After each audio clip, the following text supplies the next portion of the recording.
नमस्कार दोस्तों, स्वागत है आप सभी का। मैं अशोक जांगेड़ एक बार फिर से आप लोग स्वागत करता हूं। आज हम पढ़ने वाले हैं फिगर ऑफ स्पीच में हाइपरबली। जी हाँ, बहुत सारे लोग इसका उच्चारण जो है हाइपरबोल भी करते हैं, लेकिन वो गलत होता है। इसका सही जो प्रोनाउंसिएशन है वो होगा हाइपरबली। तो आज हम यहाँ पर डेफिनेशन एंड एग्जाम्पल्स जो हैं वो जानते हैं। तो देखिए, हाइपरबली होता क्या है। हाइपरबली एक तरह का अतिशयोक्ति है। जी हाँ, हाइपरबली क्या होता है? एक अतिशयोक्ति अलंकार है जिसमें क्या किया जाता है, जिसमें किसी बात को बहुत ही ज्यादा बढ़ा चढ़ा करके प्रस्तुत किया जाता है। ऐसा कोई व्यक्ति जो जानबूझ करके भी कर सकता है या फिर स्वभावतः भी वो इस तरह की भाषा का प्रयोग कर सकता है। ठीक है, तो चलिए बात करते हैं विस्तार से इसके बारे में, हाइपरबली के बारे में।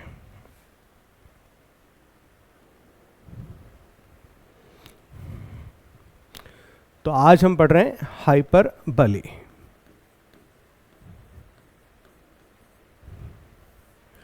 इसका प्रयोग जो है आम जीवन में भी हम लोग करते ही रहते हैं। किस तरह से करते हैं अभी बताऊंगा, लेकिन पहले इसके बारे में सुन लीजिए।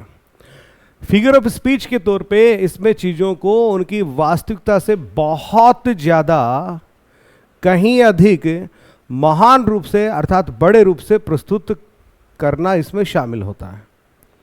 और ऐसा क्यों किया जाता है? ऐसा इसलिए किया जाता है कि किसी बात को हम एक सिंपल स्टेटमेंट के तौर पे कहते हैं तो उसका वो प्रभाव नहीं रहता है। इसलिए उसकी प्रभावशीलता को बढ़ाने के लिए, in order to make it more effective, we use hyperbole. जैसे मुझे ये कहना हो कि मैंने तुमसे बहुत बार कहा है कि इस शब्द का प्रयोग मत किया करो। फिर से सुनिएगा, मैंने तुमसे बहुत बार कहा है कि इस शब्द को मत प्रयोग किया करो। तो इसमें वो इम्पैक्ट नहीं आ रहा है, वो इफेक्ट इसका नहीं आ रहा है जो हम देना चाहते हैं। तो बजाय इसके हम ये कहते हैं कि मैंने तुम्हें 1000 बार कहा है कि ऐसा मत किया करो। क्या मैंने वाकई में 1000 बार कहा है? जी नहीं।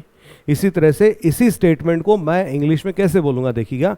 आई have told you a million times not to use that word, कि मैंने तुमसे 1,00,000 बार कहा है कि इस शब्द को मत काम में लिया करो। तो यहां पर सेंटेंस का जो इंपैक्ट है एक प्लेन स्टेटमेंट की तुलना में बहुत अधिक बढ़ जाता है, और यही क्या होता है? अतिशयोक्ति अलंकार अर्थात हाइपरबली होता है। तो चलिए दोस्तों, जानते हैं इसके बारे में विस्तार से। तो एक तरह से देखा जाए तो हाइपरबली है क्या? ये एक बोल्ड और ओवर स्टेटमेंट है। जी हाँ, ओवर स्टेटमेंट का मतलब बढ़ा चढ़ा करके कहना। ठीक है, और इसका ऑपोजिट जो होता है, हाइपरबली का ऑपोजिट वो होता है अंडर स्टेटमेंट। जी हाँ, अंडर स्टेटमेंट यानी किसी चीज को बहुत छोटा करके प्रस्तुत करना। तो एक तरह से ये क्या है? एक बोल्ड ओवर स्टेटमेंट है या एक्स्ट्रावेगेंट एग्जेजरेशन ऑफ फैक्ट है। जी हाँ, ये अपने आप में क्या है? एक बोल्ड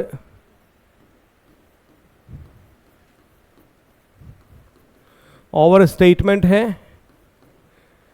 ठीक है, और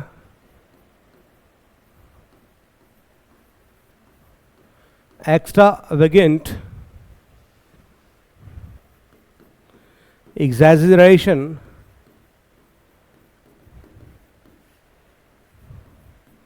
ऑफ फैक्ट्स है, यानी तथ्यों को बढ़ा चढ़ा करके इसमें प्रस्तुत किया जाता है। ठीक है, और ऐसा किसी प्रकार के एक निश्चित प्रभाव को उत्पन्न करने के लिए ऐसा किया जाता है। अब फिगर ऑफ स्पीच के तौर पे ये क्या करता है?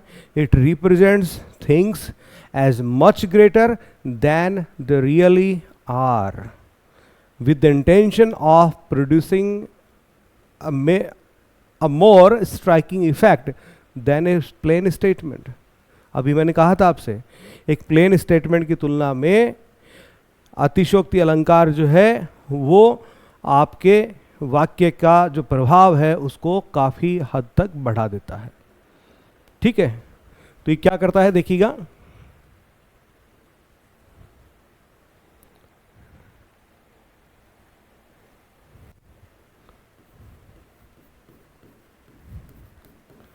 represents things as much greater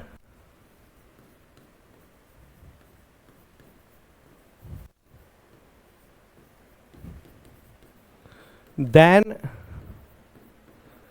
they really are.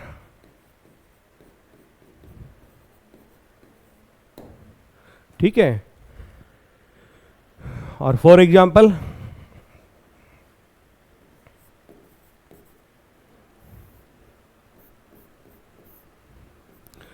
I have told you a million times not to use that word. अर्थात हम इसको अपनी हिंदी में बोल देते हैं, हिंदी में अपन भैया लाखों नहीं बोलते, हजारों ही बोल देते हैं, ठीक है, बोल देते हैं ऐसे, मैंने तुमसे 1000 बार कहा कि ये शब्द मत काम में लिया करो, ठीक है। तो यहां पर जो एक्चुअल नंबर ऑफ टाइम्स जो है बोलने का वो क्या, लेस देन ए मिलियन है, लेस देन ए मिलियन है, लेकिन फिर भी हम इसको यूज करते हैं in order to get a wider impact, ठीक है। चलिए अब हम एक बार जो हाइपरबोली शब्द है इसकी इटिमोलॉजी क्या है, अर्थात ये शब्द जो है इंग्लिश लैंग्वेज में कैसे जुड़ा, कहाँ से आया, इसका क्या मीनिंग है, उसके बारे में भी थोड़ा सा जान लेते हैं। तो चलिए अगली स्लाइड पे लेके चलता हूँ आपको, जहाँ पर हम इसकी इटिमोलॉजी जो है उसके बारे में जान लेते हैं। इटिमोलॉजी, ठीक है। तो गौर कीजिएगा कि हाइपरबोली शब्द जो है, जो प्राचीन जो ग्रीक भाषा है, एंशिएंट ग्रीक लैंग्वेज, ठीक है, एंशिएंट ग्रीक, वहां पे एक शब्द होता है हुपरबली,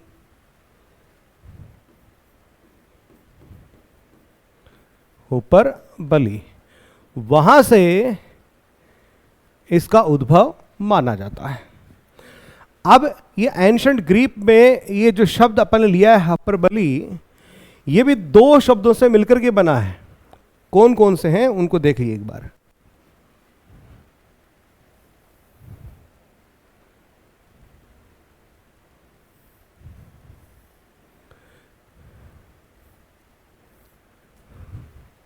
ये 2 शब्द हैं, एक पहला तो हुपर,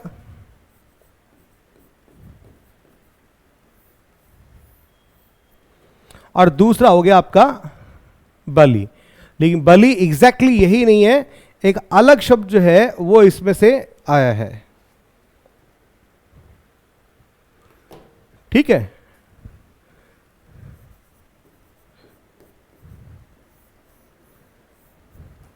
ये जो बली शब्द है वो बना है बैलो से, हुपर और बैलो, और इन दोनों के मीनिंग जो है अलग अलग होते हैं। हुपर का मतलब होता है अबव या बियॉन्ड, और बली जो है उसका अर्थ होता है थ्रो। इसका अर्थ जो होता है वो होता है अबव या बियॉन्ड, और बलो का मतलब होता है थ्रो। क्लियर?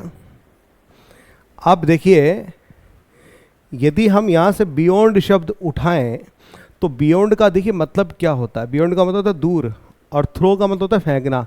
अपने कहते भी ना कि भाई भैया वो तो दूर दूर की फेंकता है, ठीक है ना, दूर दूर की फेंकता है, बहुत बड़ी बड़ी बातें करता है।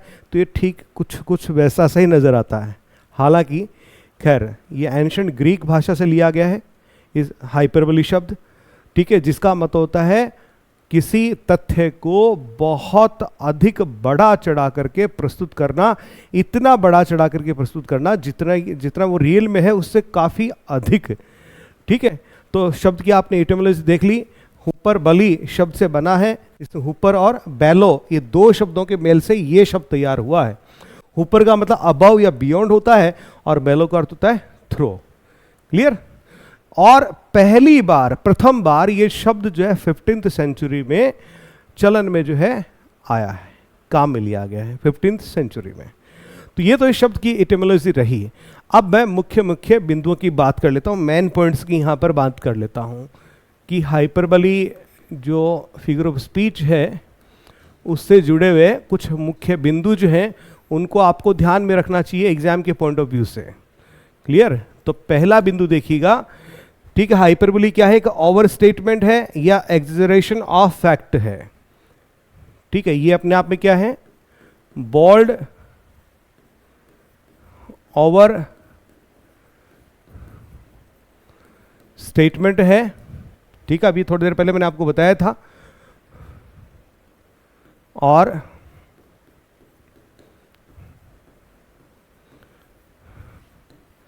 एक्स्ट्रावेगेंट एग्जैजरेशन है। एग्जैजरेशन का मतलब होता है किसी चीज को बढ़ा चढ़ा करके प्रस्तुत करना, या यूं कहिए अतिशयोक्ति। ठीक है, और यहां पर जो ऑथर जो होता है, लेखक जो होता है, वो पर्पजली अर्थात जानबूझ करके किसी उद्देश्य के साथ में, या फिर ऑब्वियसली यानी स्वाभाविकता है, कई लोगों की आदत होती है इस तरह से बात करने की। ठीक है, वो क्या करते हैं? एक्सट्रीम तक ले जा करके एक्सैजरेशन करते हैं तथ्यों का। तो यहां पर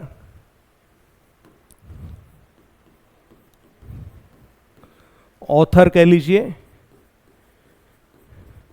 या स्पीकर जो है पर्पसली यानी जानबूझ करके और ऑब्वियसली स्वाभाविकता है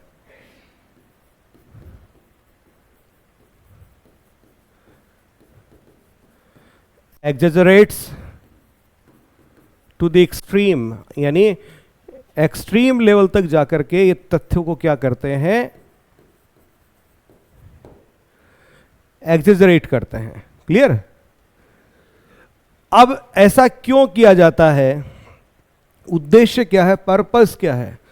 तो हम कह सकते हैं ये किसी सीरियस इफेक्ट को हासिल करने के लिए या फिर कॉमिक इफेक्ट को हासिल करने के लिए, कोई सा भी एस्पेक्ट हो सकता है, इसके लिए उसका प्रयोग किया जा सकता है। परीक्षा में पूछा जा सकता है कि हाइपरबोली का किस उद्देश्य हेतु प्रयोग किया जाता है।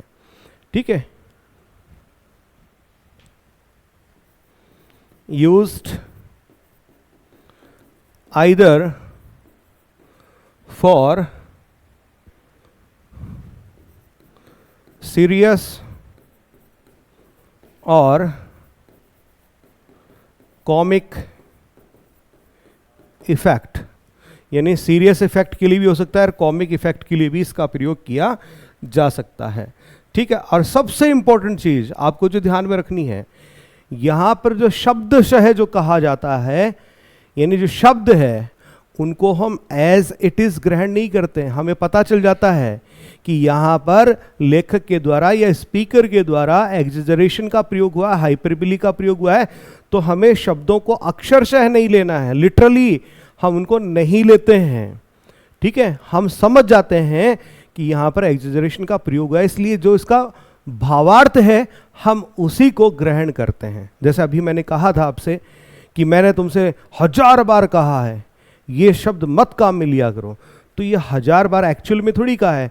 तो शब्द से यदि आप जाएं तो आप कह सकते हैं नहीं सर, आपने 1000 बार नहीं कहा, आपने 773 बार कहा है काउंट करके। आप क्या कह पाएंगे? नहीं ना। तो आप उसको शब्द से नहीं लेंगे, आप समझ जाएंगे सर जो है बड़े गुस्से में है और बड़े ही फोर्स के साथ में बात कह रहे हैं कि मैंने 1000 बार कहा है। तो 1000 बार कहने का मतलब यहाँ क्या है? बहुत बार कहा है। क्लियर? तो इसको लिटरली नहीं लिया जाता है, बल्कि इसका जो मीनिंग है उसी को ग्रैस्प किया जाता है, अंडरस्टैंड किया जाता है।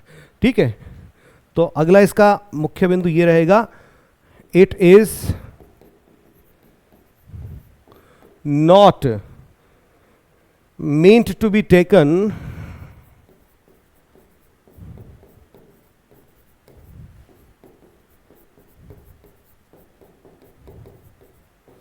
लिटरली का मतलब आप जानते ही हैं, समझते हैं, शब्द से है। ठीक है, शाब्दिक जो इसका अर्थ होता है हम इसको नहीं लेते हैं। वी अंडरस्टैंड, ठीक है, we know that it is an exaggeration, इसलिए हम इसको शब्द से नहीं लेते हैं। ठीक है, इसका प्रयोग जो है कहाँ होता है? इसका प्रयोग लिटरेचर के अलावा आम जीवन में भी होता है। ठीक है, तो it is used in literature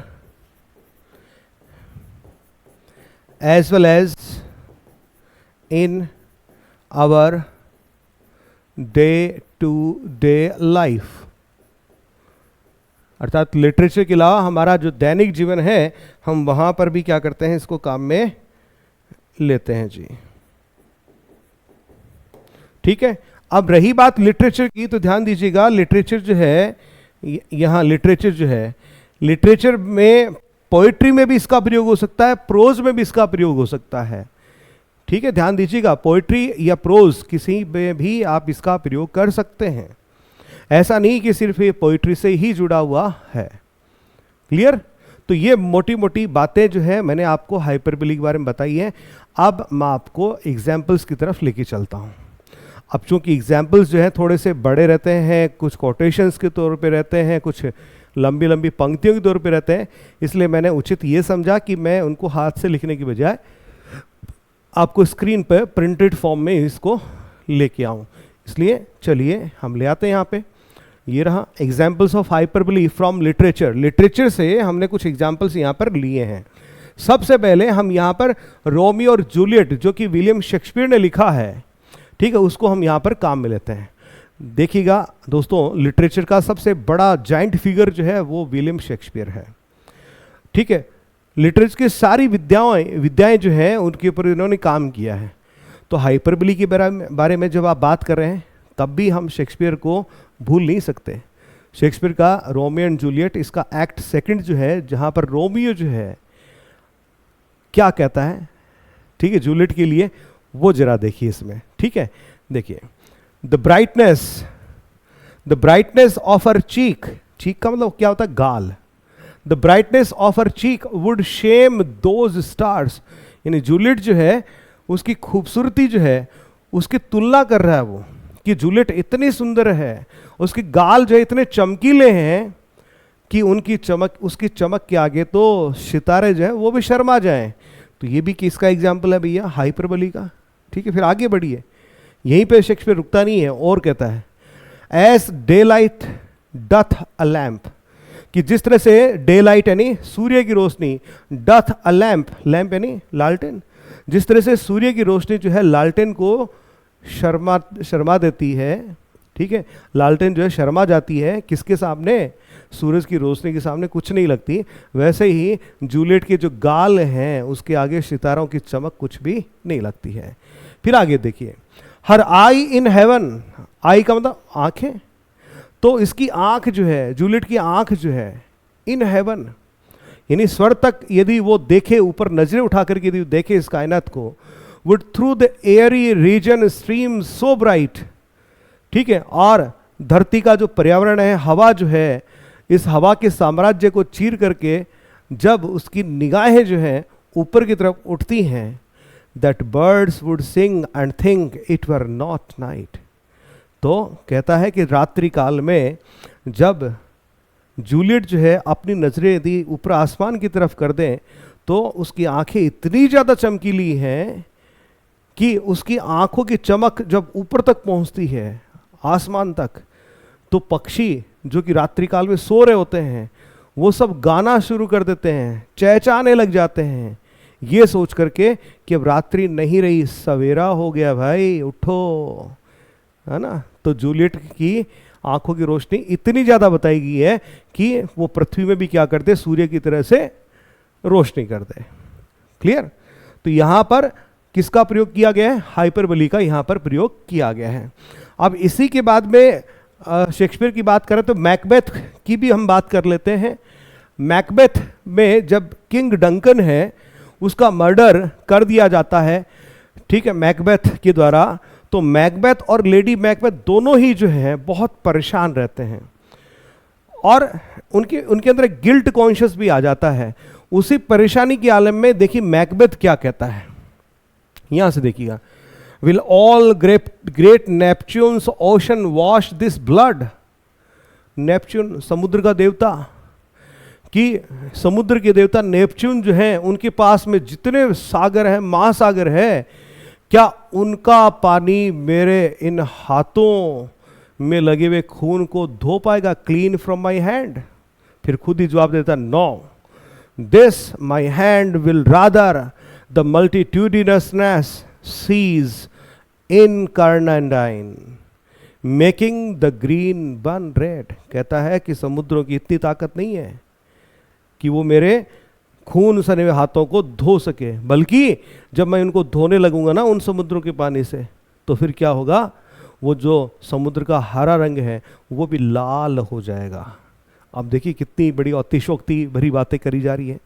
दूसरी तरफ फिर लेडी मैकबेथ जो है वो देखिए, लेडी मैकबेथ क्या कहती है, here is the smell of the blood still, कि अभी भी मेरे इन हाथों में उस खून की बदबू है। All the perfumes of Arabia will not Sutton this little hand, मेरे इन प्यारे हाथों को अरब का पूरा इत्र यदि इन पे लगा दिया जाए तो भी इन हाथों में वो जो बदबू है ब्लड की वो नहीं जा सकती। ठीक है, अरब का इत्र जो है वो भी इनमें खुशबू नहीं ला सकता। तो यहाँ पर भी किसका प्रयोग हुआ है, हाइपरबोली का यहाँ पर प्रयोग किया गया है। इसके अलावा विलियम वर्ड्सवर्थ की बात करें तो डैफोडिल्स जो पोयम है उनमें हम चलते हैं। देखिए यहाँ पर ये क्या करता है, एक नदी के किनारे बहुत सारे डैफोडिल्स देखता है, तो कहता है continuous as stars that shine, कि जिस तरह से हम आसमान में नजर उठा करके देखते हैं और वहाँ पर खूब सारे सितारे जो है जगमगाते रहते हैं continuously, and twinkle on the milky way, आकाश गंगा में सितारे जो हैं खूब सारे दिखाई देते हैं चमचमाते हुए। They stretched in never ending line, ठीक उसी तरह से डैफोडिल्स जो है, जिस तरह से आसमान के सितारे खत्म नहीं होते, एक आकाश गंगा पे दूसरी आकाश गंगा दिखती है, उसी तरह से डैफोडिल्स जो है वो हमें दिखाई देते हैं नदी के किनारे। वो समाप्त होने का नाम ही नहीं लेते हैं। कहाँ पे, अलोंग द मार्जिन ऑफ ए बे, एक बे के किनारे। ठीक, फिर कहता 10,000 सा आई एट ए ग्लांस, कि एक नज़र में मैंने 10,000 देखे। 10,000 अब उसने कोई काउंट थोड़ी किए हैं, ठीक है, यहाँ 10,000 से मतलब बहुत सारे से है। तो इस तरह से यहाँ पर भी किसका प्रयोग किया गया है, हाइपरबोली का यहाँ पर प्रयोग किया गया है। फिर W.H. ऑडेन की बात कर लेते हैं। ये महाशय तो कुछ और भी आगे पहुँच रहे, शेक्सपियर को भी पीछे छोड़ने की कोशिश कर रहे हैं। ठीक है, इनकी एक पोएम है, as I walked out one evening, कि जब मैं एक शाम को टहलने निकला। ये पोएम का टाइटल है। W.H. ऑडेन अमेरिकन पोइट हैं, मॉडर्न पोइट हैं। ठीक है, तो ये कहते हैं I love you dear, I love you. अपनी प्रेमिका से कहते हैं कि मैं तुमसे बहुत प्रेम करता हूँ, बहुत प्रेम करता हूँ, इतना प्रेम करता हूँ और तुमसे तब तक प्रेम करता रहूँगा till China and Africa meet, कि जब तक चाइना और अफ्रीका आपस में मिल नहीं जाते हैं। ये तो संभव नहीं है, दैट मीन्स संभव नहीं है, इसका मतलब तब तक मैं प्रेम करूँगा जब तक चाइना और अफ्रीका नहीं मिल जाते। तो ये मिलने नहीं है, और मेरा प्रेम तुम्हारे प्रति वैसे ही शाश्वत रहेगा। And the river jumps over the mountain, और नदियाँ जो है पहाड़ों को ऊपर से लांग करके नहीं आ जाए तब तक। अब यार नदी पहले ऊपर पहाड़ पे कैसे चढ़ेगी, फिर नीचे कैसे उतरेगी, तो अतिशयोक्ति होगी ना। And the salmon sing in the street, salmon मछली होती है, और जब तक सैल्मन नाम की मछलियाँ जो है गली में आकर के अपना गीत नहीं गाएंगी।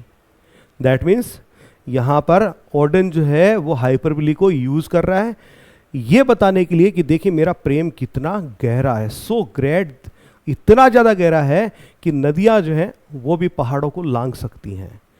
ठीक है, अब इसके अलावा अब जब हाइपरबोली की बात चल रही है, हम जॉन डन की बात ना करें ऐसा हो ही नहीं सकता। जॉन डन की आप किसी भी पोएम को उठा लीजिए, उसमें आपको हाइपरबोली का प्रयोग देखने को मिल ही जाएगा। यहाँ पर मैं जिस पोएम को ले रहा हूँ वो है जॉन डन की द सन राइजिंग। जी हाँ, जैसा कि टाइटल ही सजेस्ट कर रहा है, द सन राइजिंग, अर्थात सूर्य का उदय होना। ठीक है, तो शुरुआत ये actually through out the poem क्या करता है, इस सूर्य को एक अनइम्पॉर्टेंट ऑब्जेक्ट के तौर पे लेने की कोशिश करता है। पहले तो इसको एक बच्चे की तरह से प्रारंभ में डांटता है, ओ अनरूली ओल्ड सन है ऐसा कहते हुए, और फिर जब ये रात्रि काल में अपनी प्रेमिका या अपनी पत्नी के साथ में सो रहा होता है बिस्तर पे, और जब सवेरे सवेरे सूर्य जो है उनके कमरे के पास आकर के खिड़की में से झांक करके देखता है, अर्थात सूर्य की रोशनी इनके बिस्तर पे पड़ती है, तो फिर वह अपनी पत्नी के आलिंगन से मुक्त नहीं होना चाहता, उठना नहीं चाहता। तो फिर देखिए वो क्या कहता है। वो कहता है, आगे लेके चलता हूं आपको, she is all state, red में देखिए, रेड कलर में, she is all states and all princes I. वो कहता है, अरे सूरज महाशय क्यों परेशान हो रहे हो, बूढ़े हो गए हो, ठीक है, तुम्हारा काम क्या है, इस पृथ्वी के चक्कर लगाना। तो एक काम करो, शी इज ऑल स्टेट्स, मेरी पत्नी जो है वो अपने आप में एक मेरी दुनिया है, शी इज ऑल स्टेट्स, दुनिया है, एंड ऑल प्रिंसेस आई, और उसका राजा मैं हूँ, राजकुमार मैं हूँ, इसलिए तुम तो सिर्फ हमारे कमरे का चक्कर लगाओ और जाओ यहाँ से छुट्टी करो। ठीक है, तो इस तरह से अपने प्रेम को ज़्यादा इंपॉर्टेंट बताने के लिए सूर्य के तुलना में, क्योंकि सूरज जो है पूरी धरती के लिए इंपॉर्टेंट होता है, ठीक है, तो उसकी इंपॉर्टेंस को कम करने के लिए, अपने प्रेम की इंपॉर्टेंस को बढ़ाने के लिए वो इस तरह की हाइपरबोली का प्रयोग करता नजर आता है यहाँ पे। इसी तरह से एंड्रयू मार्वल, जो कि जॉर्डन की तरह से मेटाफिजिकल पोइट्री में शामिल होते हैं, इस मूवमेंट में शामिल होते हैं, उनकी एक पोएम है टू हिज कॉय मिस्ट्रेस। जी हाँ, काफ़ी चर्चित रही है और अपने कोटेशंस के लिए भी काफ़ी चर्चित है, जानी जाती है, टू हिज कॉय मिस्ट्रेस। तो यहाँ पर प्रेमी जो होता है अपनी प्रेमिका, उसकी बड़ाई करता है, उसको कॉम्प्लीमेंट्स देता है खूब सारे, और नेवर एंडिंग कॉम्प्लीमेंट्स देता है, और वो कहता है कि काश मेरे पास समय होता सदियों सदियों का, तो फिर देखो मैं क्या करता। वो कहता है 100 years should go to praise, कि 100 साल तक तो मैं प्रशंसा करता, दाइन आईज, सिर्फ तुम्हारी आंखों की ही प्रशंसा करता रहता 100 साल तक तो मैं, यदि मेरे पास सदियों का समय होता। And on Dai forehead gauge, forehead यानी मस्तक, माथा, ललाट, पेशानी, और तुम्हारा जो माथा है उसको मैं देखता रहता 200 टू अडोर ईच ब्रेस्ट, और तुम्हारा जो सीना है, ब्रेस्ट है, 200 साल तक तो सिर्फ मैं इन्हीं की प्रशंसा करता रहता। बट 30,000 टू द रेस्ट, और बाकी का जो बदन है, शरीर है, उसकी 30,000 वर्ष तक मैं उसकी प्रशंसा करता रहता। तो इस तरह से देखिए यहाँ पर पोइट्स जो हैं वो किसी न किसी अपने इफेक्ट को हासिल करने के लिए क्या कर रहे होते हैं, हाइपरबोली का प्रयोग कर रहे होते हैं। तो हाइपरबोली काफ़ी मज़ेदार होता है, पढ़ने में भी, सुनने में भी। ठीक है, तो ये तो बात रही लिटरेचर की कुछ एग्जाम्पल्स की, लेकिन लिटरेचर के अलावा हम डे टू डे लाइफ में भी हम इसका प्रयोग करते हैं। जैसे देखिएगा, why man if the river were dry I am able to fill it with tears. क्यों भाई, क्या हुआ, यदि नदी सूख गई तो कोई बात नहीं, I am able to fill it with tears, मैं अपने आंसुओं से इस नदी को भर सकता हूं। सोचा आपने, सुना आपने, देखा, हाइपरबोली। फिर जैसे आप किसी व्यक्ति से मिलते हैं काफ़ी लंबे समय पश्चात, तो आप क्या कहते हैं, I have not seen you for ages. अरे यार, युग बीत गए यार मिले हुए आपसे। तो वाकई में युग थोड़ी बीत गए, इतनी तो आपकी उम्र नहीं है भैया, इतना तो जीवन काल भगवान ने, ईश्वर ने बख्शा ही नहीं है आपको। और देखिए, I am dying for a coffee, मैं कॉफ़ी के लिए मरे जा रहा हूँ, यानी कॉफ़ी नहीं मिली तो क्या तुम सच में मर जाओगे? नहीं, हाइपरबोली है।